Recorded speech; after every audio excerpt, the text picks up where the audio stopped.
our team was coordinating 6,000 COVID tests a week. I know more about PCR and rapid antigen testing, and throw in there, we did a couple of vaccination clinics with our local hospital, and it was just a wild year.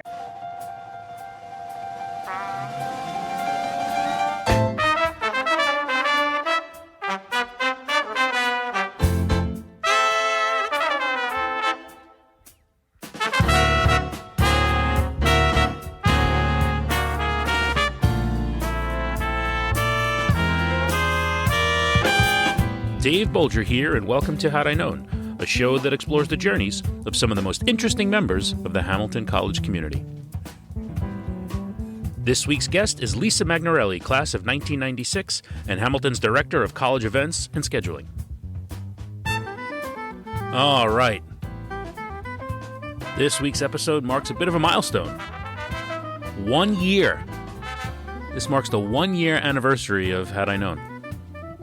Kind of hard to believe we've been doing this for a year. Across that year, we've now done 50 episodes. Those 50 episodes have been heard in 54 countries.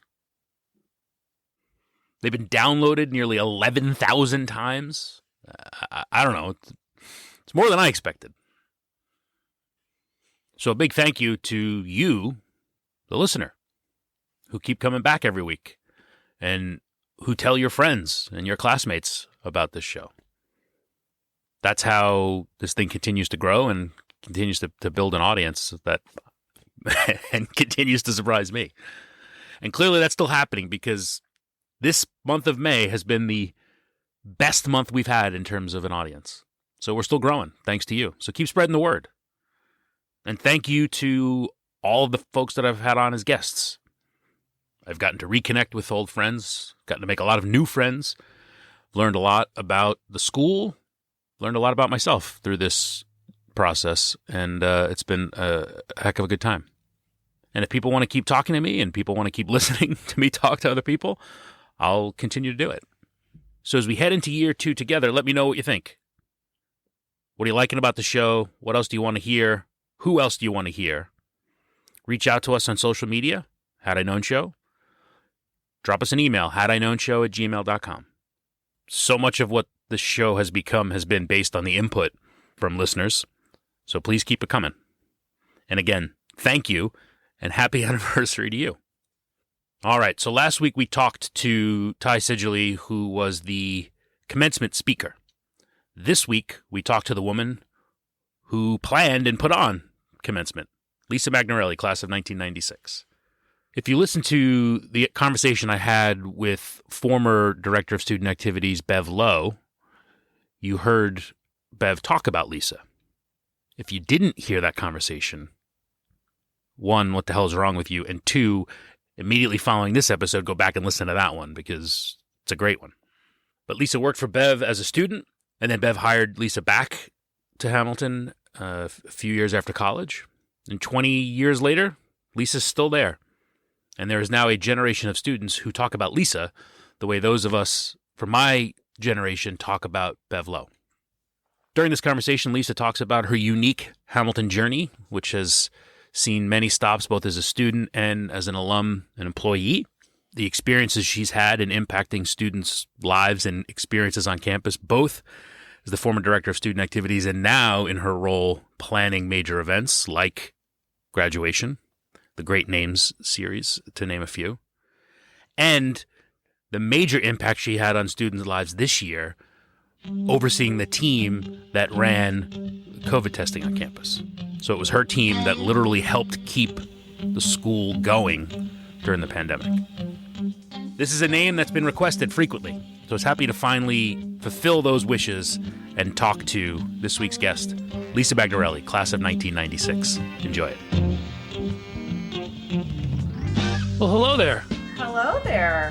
How are you? I'm good. Nice to see you. Nice to see you. Your studio is amazing. You know, it's become a recurring gag that this is where I do it from, and like so I've thought about, you know, do I do something else? But I'm doing it in the closet. It is Whatever what it is. Works. I love it. It's the best sound in the house. Absolutely. So congratulations on getting graduation over with. Oh, thank you. Thank you. It was huge. I immediately burst into tears as soon as all the students walked in. It was such a relief, and just, yeah, what a year.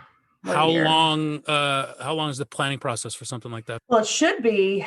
I mean, we usually start in earnest in January, and we couldn't really start this year until about April because there were so many unknowns about what we could do or couldn't do. So it was a mad dash to the finish.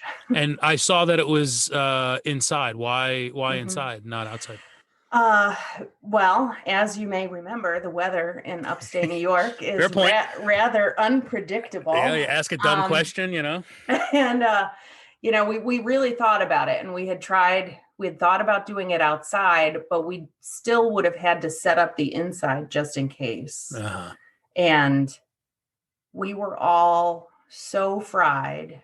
I mean, I was also at the time running our campus COVID testing center. So that was a full-time job in and of itself. And our AV people were supporting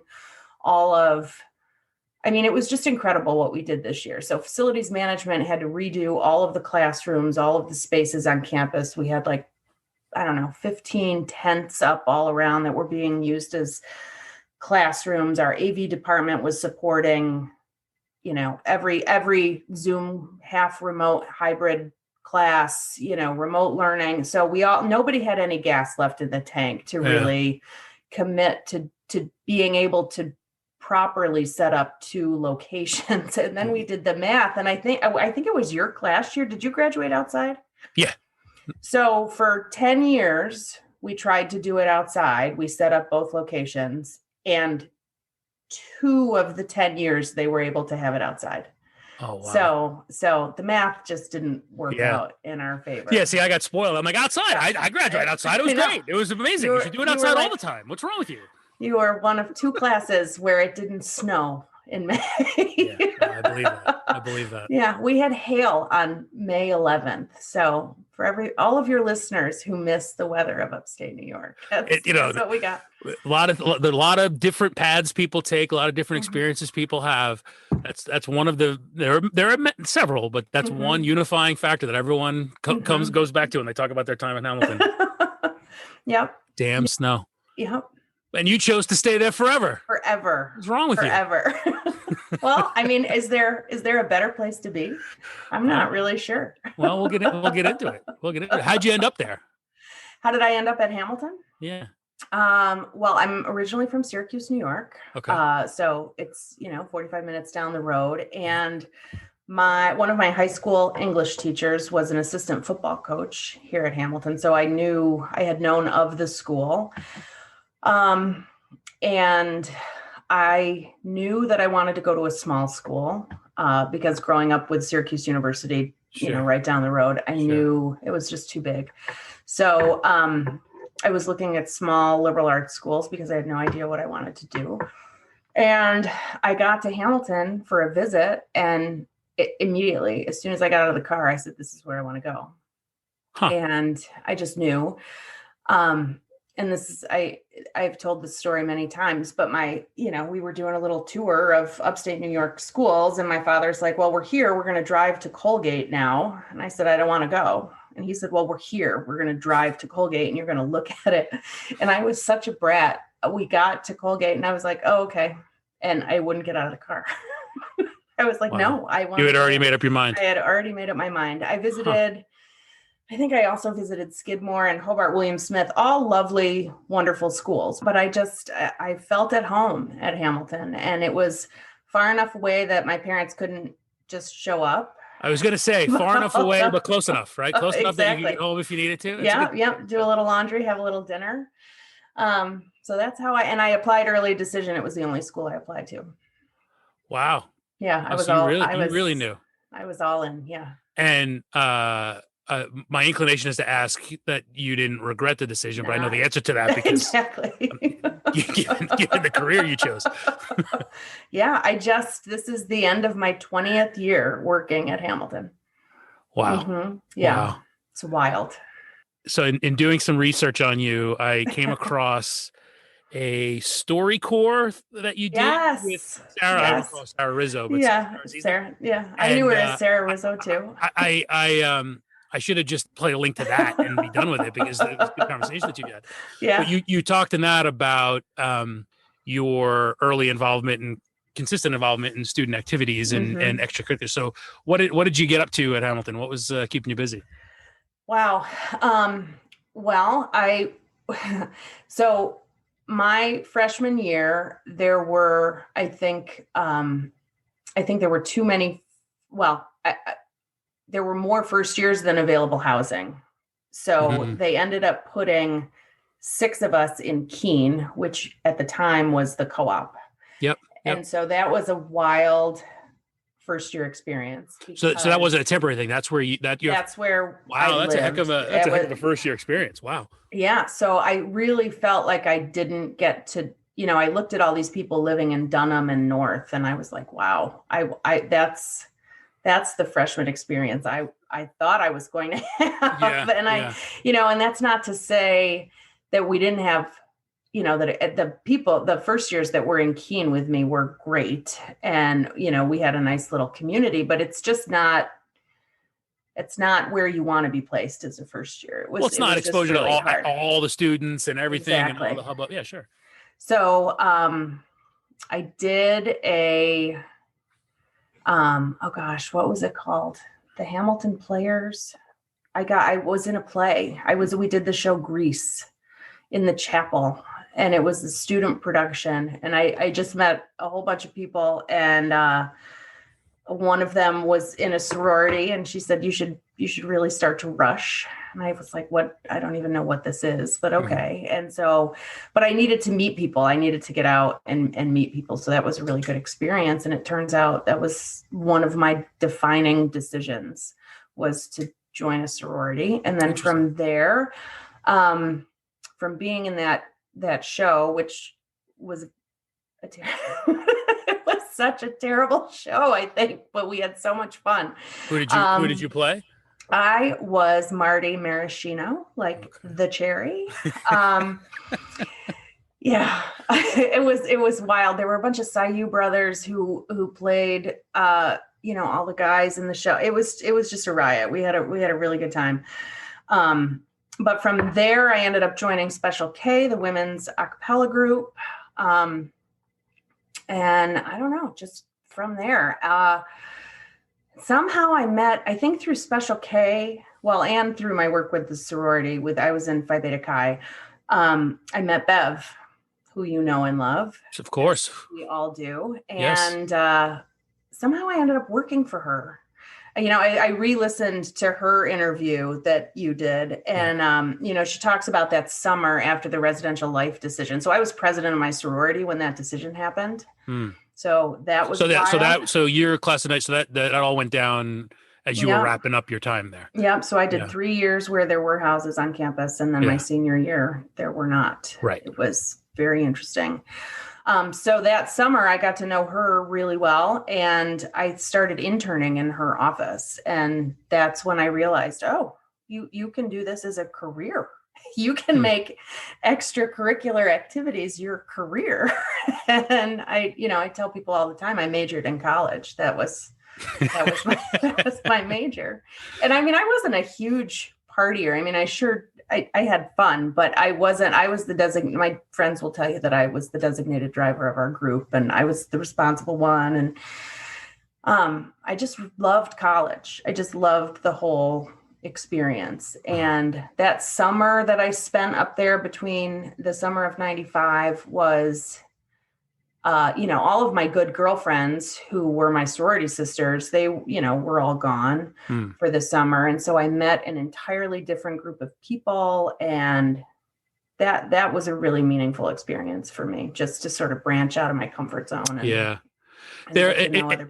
there can be those moments. I never spent a summer there, but I got involved in a lot of different things when I was there. And when you do start to get to know different social circles, especially later on, and it's like, there's this whole other world, and which seems strange. It's such a small school, I know, but it really is true that happens, and it turns you on to a whole different. These people experience this place so much differently than I do. This is interesting, Yeah. So how So how long after working for Bev did you decide that that's really what you wanted to do? Did you know then that? I think Really? once I started working in her office and I started talking with her about, well, how did you make this happen? And she said, oh, there's graduate programs for this. I thought, oh my God, that's amazing. I should also say that summer, the reason I was on campus that summer is I was a psychology major and I had gotten a fellowship to do research on campus for the summer. So I was doing this psychological study with my thesis advisor, and I was in a room all day reading articles and researching and writing. And I thought, at that time, I thought maybe I wanted to teach. And then when I realized that doing all that research and writing was really a huge part of being a college professor, I thought, no. No, that's not for me. Uh-huh. So then Bev really opened my eyes to this other world of student affairs and higher education administration. And at that point, I thought, I think I could do this. So I applied to grad school that fall, and I got in at a bunch of places and ended up going to the University of South Carolina. Go Gamecocks. That was a great experience. Moving to the South was A little different. little bit. But that was a great time. And I worked for 2 years after that at a very small rural Methodist school in northern Georgia called Reinhardt College. I was the director of student activities there for 2 years. So you got right into it after school. You went right. Yeah, I went. You were the Bev Lowdown. I was. And then Bev Low called me and said, I'm searching for an assistant director. Do you want to come back home? And it was one of those situations where I was really happy. I was living in Atlanta and I was commuting to this school. It was like 45 minutes north. I mean, it was a great gig. It was sunny all the time. There was no snow. I had a really nice job. I mean, I had gotten a director's position right out of grad school, which was not common. So I was really happy. And I thought, well, I'll take the free trip home, but there's no way I'm coming back this soon to work at Hamilton. And then did you think taking Bev's job at some point was the Yeah, I think plan? she kind of thought that too. I knew she was thinking about starting to look, and I think that was I don't think she ever said that to me, but that's what I thought. And succession planning, right? She knew what she was doing. So I ended up coming for the interview, and I was like, damn it, I'm coming home. Wow. And so that had happened. So I was her assistant director for about 8 months, and then she took the job at Colgate. And so within a year, I was the director of student activities at Hamilton. The plan came together. That's awesome. The plan came together. Yeah. I want to go back to that summer you were talking about before your senior year. Yeah. Because that was when the decision was handed down. And so you were involved in sorority life. Certainly, I'm sure spent many hours in parties at the fraternity houses. And I've told the story many times in conversations like this that I was in the other end of it, of getting a letter home as before my first year, the summer after I graduated high school, saying that this decision had been made, and we were like, okay, we don't know what that means, and then showed up on campus with a lot of pissed off students.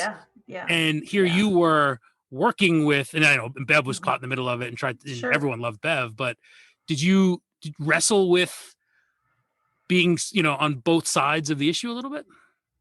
As a student, when that happened, no, I don't think so, because I always came. I got appointed to a couple committees that were working on, creating the social spaces, figuring out what policies were going to be that would allow us to continue to have events.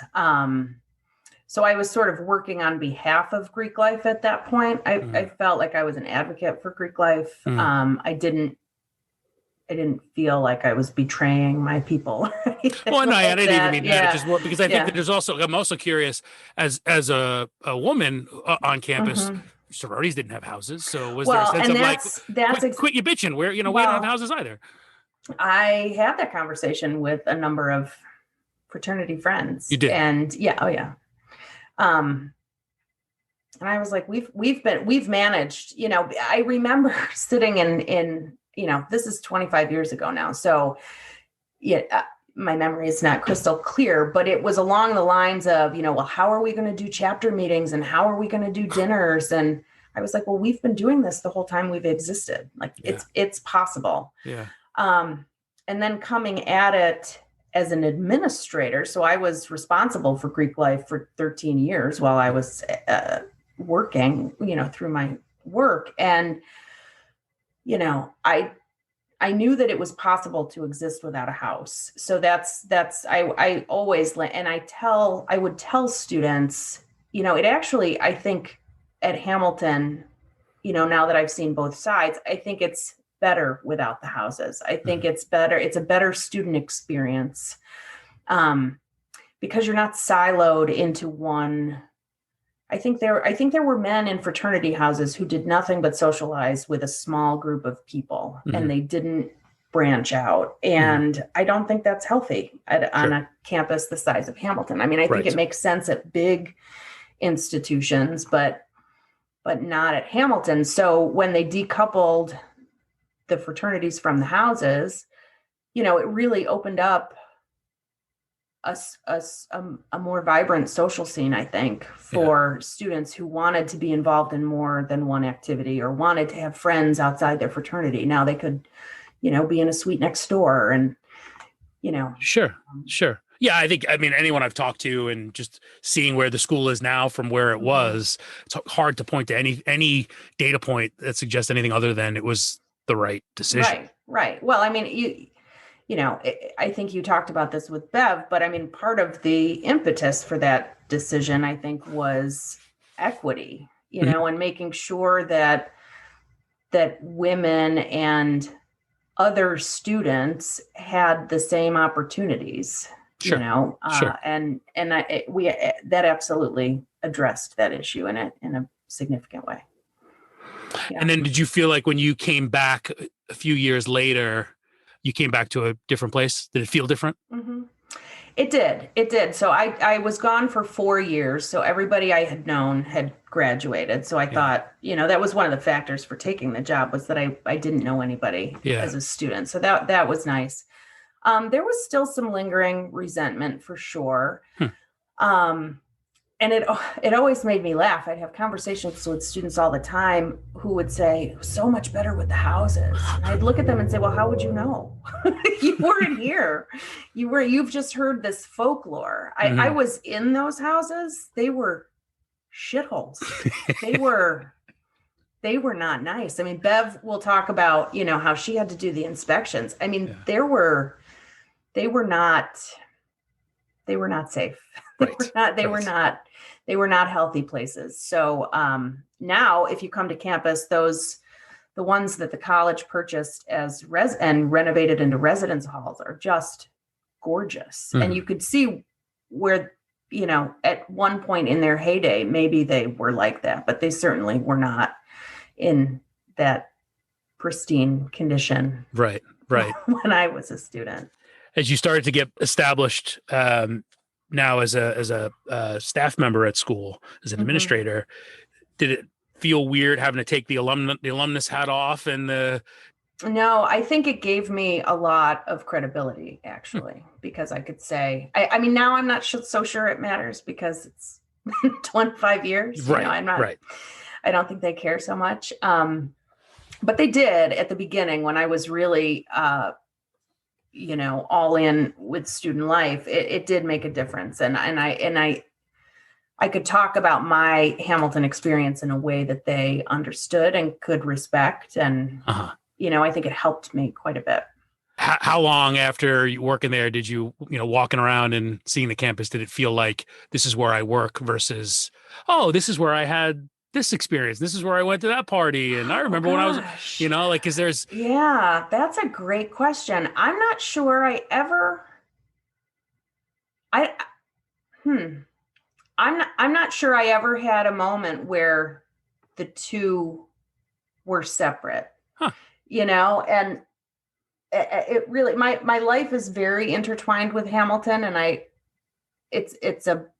most of the time it's a blessing. Sometimes, when I can't get away from it. Like, Sure. what am I doing? I need more separation between my work and my home. But I mean, I rented an apartment on campus for almost 15 years. Well, no, I've only been in the village for 3. So it was 17 years I lived on campus. Huh.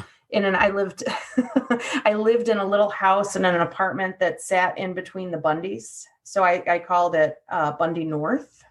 That was faculty housing. And then when I had my daughter, so it's been 8 years, but for 5 years, I lived in a house right across the street from the G Road Apartments. So that was always entertaining.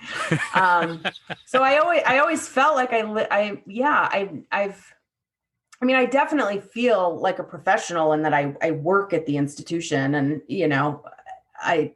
but it's so in my blood that I don't know. It's just part of who I am. And Well, that's good. It shows you're in the right place then. Yeah. It shows the right place. Absolutely. Are you able to enjoy yourself as an alum? Yeah.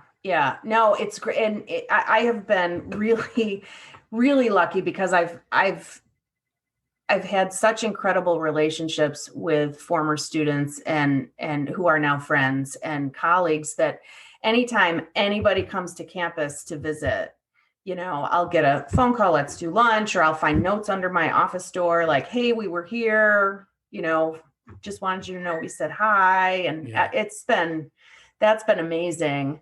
So I get to see a lot of people when they come back. That's and I love that. And reunions are just a blast because not just for me and my Hamilton friends, but all these other classes that I helped ferry through. I get to see all of those alumni as well. And I've talked to, doing this thing, I've started to talk to a lot of people, and those that were students, while you were there working, especially in student activities, they talk about you the way we talk about Bev Lowe. Exactly. Very clearly. So you've had a huge impact on a lot of people because your name has come up repeatedly. That's got to feel pretty good. It does. But I love them as much and have learned as much from them as I hope they did from me. No, it was really, I loved my work in student activities. I think I think when I stepped away from student activities was probably time. My daughter was 2, and those are long. It's long hours. It's a lot of intense work, and I think it was a good time for me to kind of branch out into other long hours because you got to be involved in things that are happening and on off hours and events and so forth. Yeah. And in the Dean of Students division, we always did a couple of weeks on call every semester, and that got hard. So I was very lucky that I landed in a couple other amazing roles, and I've grown. Hamilton has given me an opportunity to grow. So I want to talk about some of those other roles, but I have another question I want to ask you while we're on the topic of Bev Lowe. So one of the things that always struck me, it was clear early on that there was no bullshitting Bev, and she would call you on it instantly if she felt like you're bullshitting her. Like, I know what you're trying to do here. Right. You strike me as the same type of person, and you brought to the gig an even different element, which is you literally walked in the shoes of these students. Yes. How much BS were you calling on these kids constantly? Oh, constantly. I was like, you think I didn't try to do that myself? I mean, I didn't have friends that did exactly what but I think that's where my being an alum was really helpful because they knew they couldn't pull it off on you, right? Yeah. Doesn't mean they didn't try. Any good stories? Oh, too many to count. I will tell. I was lucky enough to work with he had been one of my students when I had first started out. His name is Paul Ryan, and he was my assistant director for, I think 5 or 6 years. And I remember he was on CAB when I was supervising CAB. I think that's when I was the assistant director. Anyway, he was phenomenal. We made a great team, but I do remember when he was a student, trying to sneak into the Citrus Bowl with like oranges wrapped in his tight rolled pants. I was like, no, he's going to kill me you might have to cut that story out. Oh no, trust me. I may text him during this conversation and tell him that you told us. Oh, right. Because he was a rugby guy, right? You guys. Yeah. Oh yeah. He was a freshman when I was a senior. Yeah. Yeah. Good people. I'd say that those were probably some of the best years. And then I was really lucky. The college got the funding to renovate Emerson Literary Society. So we moved into what is now the State Student Center. I mean, that took 10 years. For 10 years, we were involved in planning that building, and it finally came to fruition. I think it's 10 years old now. So I think it's celebrating its 10th year in the fall. Wow. Is it really that? Yeah. I haven't been back in a long, I got to get back there. You do. There is so much. And that's the other thing when my friends, I just had one of my really good friends, Loie. I can't believe I have friends whose kids are looking at college right now. That's just blows my mind. So she was here with her daughter yesterday, and we did, they did a tour, and she was just amazed by how much the campus had changed. Yeah. And I enjoy talking to people about that because, I mean, it's a different campus than when you and I started. Sure. It's the facilities that we have and the programs that we offer for the number of students that we have is really incredible. It's extraordinary. What has that done to the school? That was one of the questions I want to ask you, since you've lived through such an evolution at the school. How has it changed? And I know physically it has changed, but that has had an impact on the quality of student and so forth. So what's the experience like now for students? Well, it is academically a different place than, I'm not sure I'd get in now. Oh, I know. I applied. I would. And it's a very different curriculum. And, to be honest, I'm not sure that I would have applied if it had the same curriculum then. Because it's open now? Because it's open now. And I like rules, and I like structure. And I think I would have been intimidated by that. But I think it takes a very self-motivated, driven, smart student today to want to navigate that and to take charge of their, educational trajectory.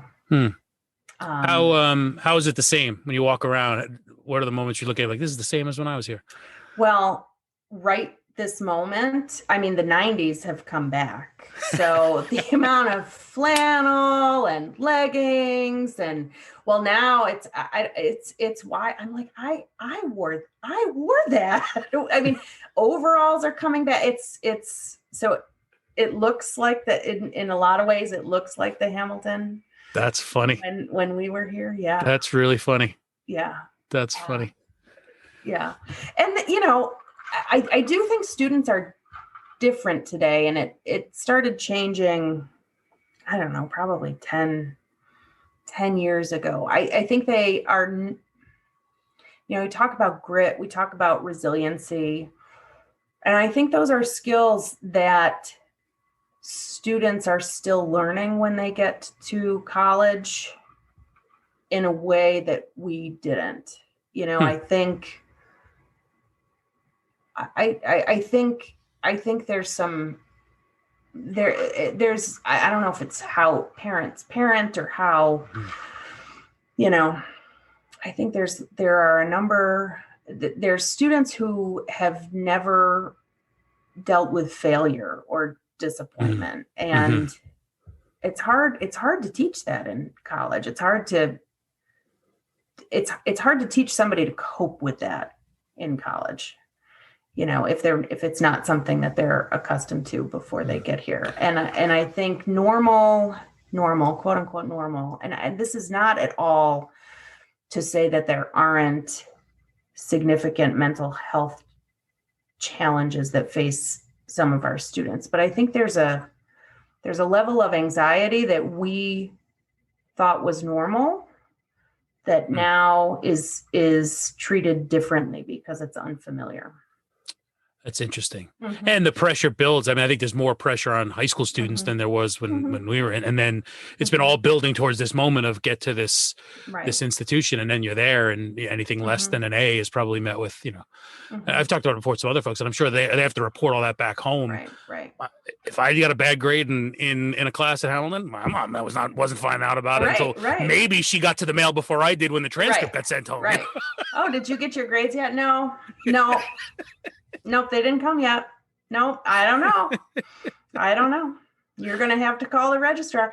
And that was something my parents would never have done. They would never have called school for anything because it was my, and maybe that was just me, so I don't want to generalize. No, everybody. I mean, my mom didn't want to call the school because they would tell her how much money she owed, and then she didn't want to. I mean, there's that. But I feel like I have more, especially in my current role, which is a little different, but I talk to more, and even towards the end of my time in student activities, I talk to more parents than I would have expected. More parents than students, and that seems a little odd to me, like your student has all this information. They should be sharing it with you or should be able to find it. Where is the disconnect that they can't figure this out? Right. I mean, I imagine we don't have to get into a deep conversation about the higher learning and the cost of education, all that crap. But I think how expensive it is now. It's not like I can't imagine that many students who can put themselves through school at the tuitions that it is now. So, parents got to get more involved, and that leads to a lot more helicopter parent and all that stuff. So you mentioned your move from student activities into other roles. Where did you go from there?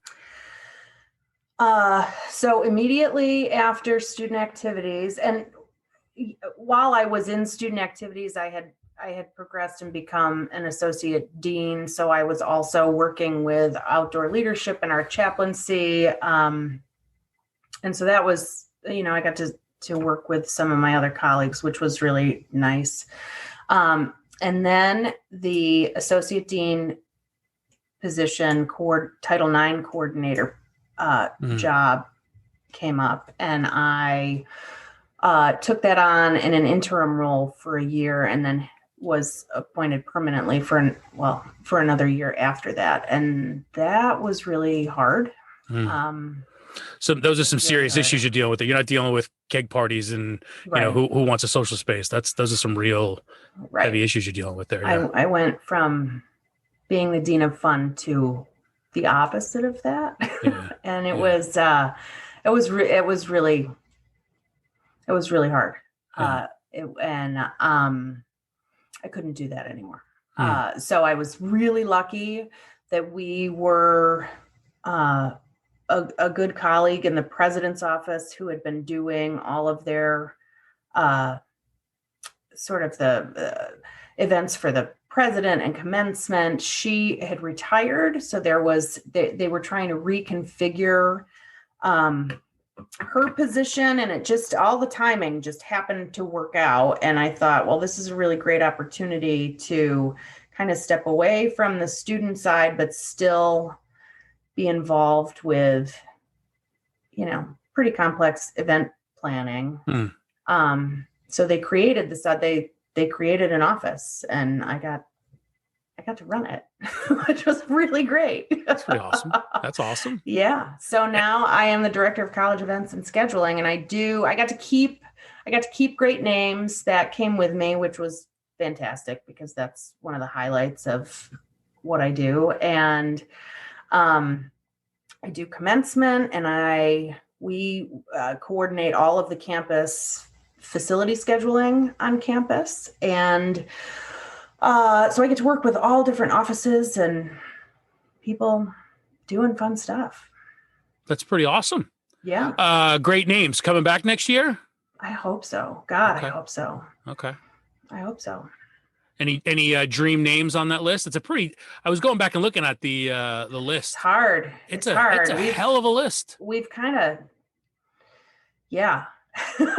It's tough. It's really tough. So I don't think, people throw out names all the time, and they think like, you should just get this person, and you should just get this person. And I mean, it's not It's not that Not just simple. calling up President Obama and being like, "Hey, you free on Tuesday?" Listen, you want to talk about the dream name? I've been working on that for 4 years. Is that right? Mm-hmm. It's going to happen. I mean, I'm putting it out into the universe. Well, when you look at the names that have been on there, he's a logical addition to that list. Yeah, he does not do. He has not done colleges. Huh. Mm-hmm. Huh.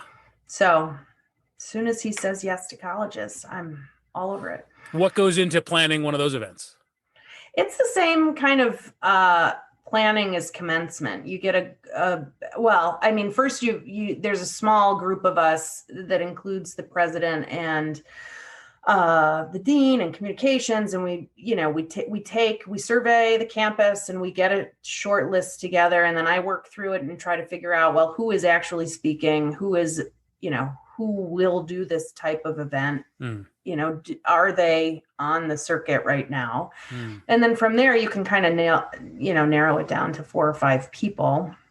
And then we've got a small committee that gets together to say, okay, of these 4 or 5 people, who do we want to go after? And, we try to, you don't want to do all entertainers or all politicians. You try to mix it up a little bit. Right. And then it's getting a huge group of people together from all across campus to put that event together, because you're inviting 5,000 people to campus, and it's a pretty big deal. It's fun. It sounds like the skills you learned at CAB come in handy when you're it's just the stakes are higher, right? Yeah.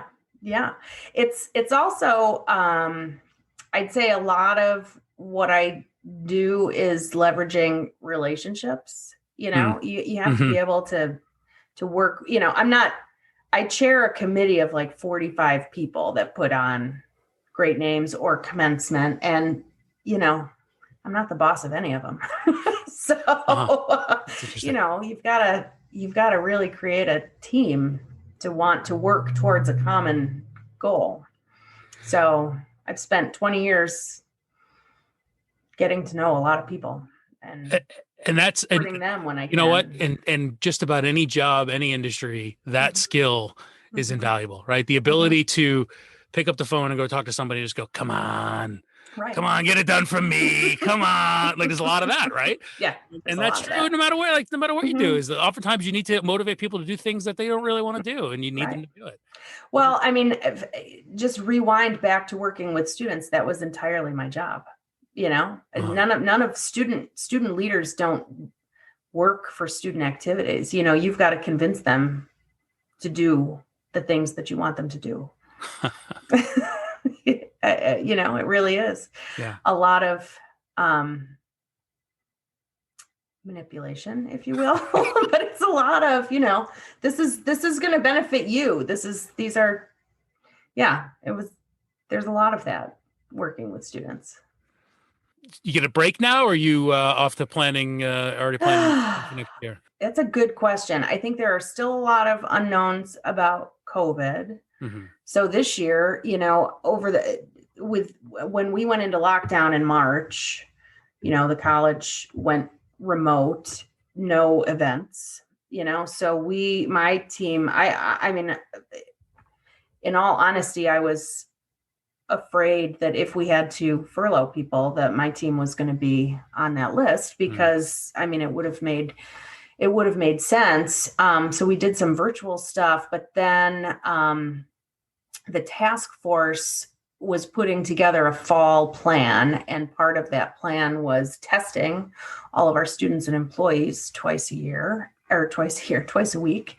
And I got tapped to do that because, planning large events lends itself to sort of planning this institution-wide project. That had to be a logistical nightmare. It was wild. We did a drive-through testing literally we were testing people in their cars for first year orientation. And then we moved over to the Tolles Pavilion, which I don't know if that's the annex for The Okay. listeners who are, it did not Okay. exist when you were a student. It opened No. in Yeah. 2001. Yeah. And that was our home away from home all year. And my team was amazing. And we hired an army of people to staff it. So the logistics were wild. And by January, we were testing students 3 times a week. So our team was coordinating 6,000, close to 6,000 COVID tests a week. I know more about PCR and rapid antigen testing, and throw in there, we did a couple of vaccination clinics with our local hospital, and it was a wild year, and I am hoping to take a break, but there are still so many unknowns about the fall that it's hard to plan. I mean, I think we're looking towards a normal fall, which will hopefully take me back to my regular job.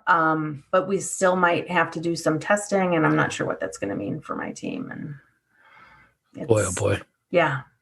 Did you have a hard time getting people to show up, or was everyone pretty committed to the testing program? I'd say, I mean, there were some frequent flyers who did not want to test, but for the most part, I mean, we had like 99.2% participation. They were very good. The students were exceptional. And we got to know them. And I was actually really grateful it was really hard because my daughter was remote learning and I had to be on campus. And so I spent more in pandemic daycare than I paid when she was actually in daycare. I mean, it was wild. But I felt really lucky because I got to see people every day. And I had colleagues who weren't able to leave their homes. So, I was grateful. I was grateful for the opportunity to feel like I was doing something. Right. Well, and now, you're ready for the next pandemic. Right. Well, that's what we keep saying. We said, we're going to put this away in the pandemic file. And then one of us is like, no, don't ever say that.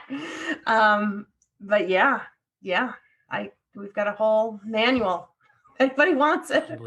Well, you mentioned before, grit and resiliency. Mm-hmm. Those students got a real taste of it and what's required now, and by and large, I mean, you got through the school year, relatively unscathed. I think relatively so. So, wow, they did a great job. I mean, I think when you interviewed Ty Sajuli, he said this in his commencement address too. Yeah. He wasn't sure we were going to. He, among many others, including myself, we weren't really sure we were going to make it. Yeah. 6 weeks, 8 weeks, who knew? So I feel very lucky. The people worked really, really hard. And I think that's it. I'm struggling this week. I'm really tired. It's been a really long year. And students got tired. They got tired of the rules, which I completely understand, because it was hard. They couldn't go to other people's dorms. They had to wear their masks all the time. Everything was takeout food. It was not the college experience you want for anybody. Yeah. But we were all collectively working so hard to make it happen. Sure. And I think that piece gets a little lost. Like, we're human too, and we're struggling with this pandemic too. I'm trying to homeschool my kid while working full time. Like, it was not good for anybody. I mean, I'm sure you've got similar stories. It's hard. It's been a hard year. Yeah. Well, I hope you do get a break. Take some time off. Thank you. Enjoy the summer in Central New York. Yeah. It's beautiful. What working there after, what surprised you? You had a view of Hamilton as a student and you started working there and said, oh, this is how it really is. Yeah. I think sort of in line with what I just said, that all of these people working at the college are people, with lives and hopes and dreams and things they care about, that they're human, but also how much they all care about students and the student experience. And, even when administrators or faculty make decisions that are unpopular or, that anger the students, they're doing it with students' best interest in mind, and no decisions are made flippantly or without a lot of thought and consideration, and sort of a broader view of what is going to enhance the student experience. And there are people, particularly I think in the Dean of Students office, who take a hit often for making what students perceive are unpopular decisions. But each of those people work so hard to support individual students, groups of students collectively. Like they really care. And I don't think I understand the extent to which they cared until I became a professional myself. But that really is what drives the work. Yeah. It's easy as a student to think of this nameless, faceless entity called the administration, right? And just rail against the administration who's out to get you. And, it's people, trying to do the right thing. I mean, I was lucky. I was fairly well liked, I think. I think I had a good relationship with the students that I worked with, and they'd come into my office and rail against the administration. And I'd be like, that's okay. That's me, not you, Lisa, not you. Well, then who are these? Who's this nameless administration that you're that you're talking about? Well, no, it's the trustees. It's the trustees. Right. The other nameless, faceless entity. Yeah. Yeah. So thinking back to your arrival from Syracuse, stepping out of the car and saying, "This is where I want to be." If you could go back and tell yourself something, was there anything you wish you had known? Spend a little more time studying. I've thought about this a lot because I knew this was a question coming, and honestly, that is my only regret from Hamilton, is that I did, and I was not a bad student. I was a solid B student. I could have been a better student, and you don't realize what you have, and you don't realize the knowledge, and oh my gosh, so much you could have learned if you had gone to all of those classes.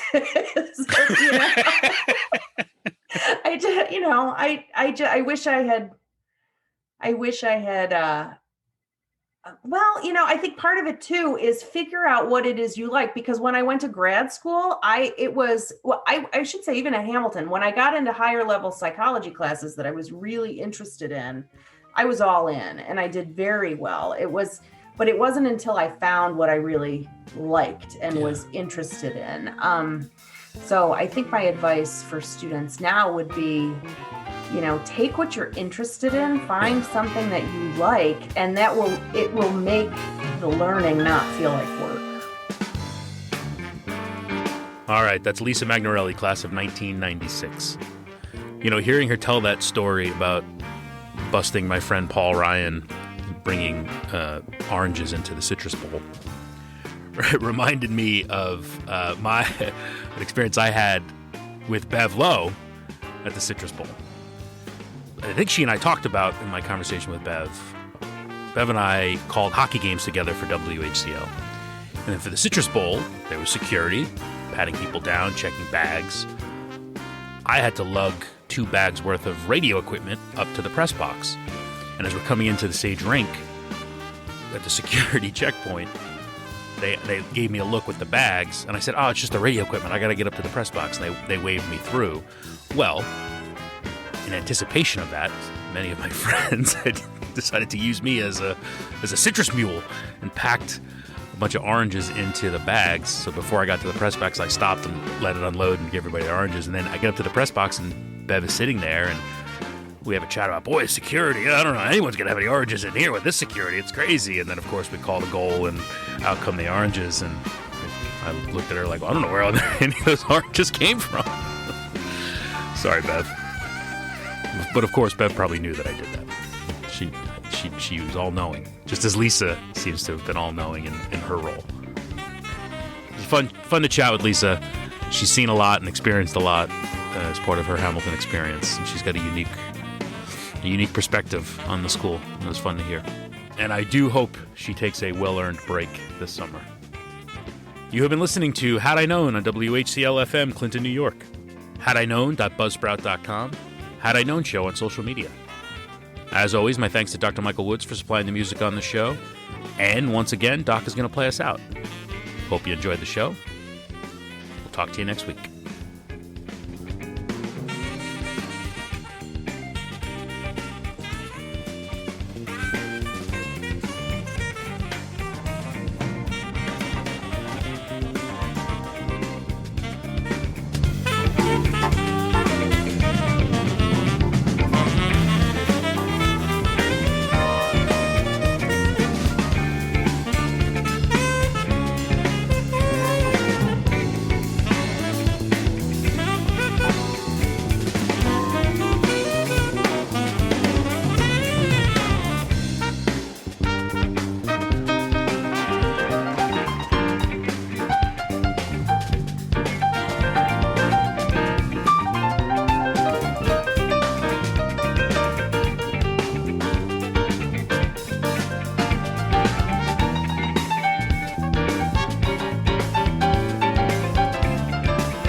podcast show on your radio or take it to go.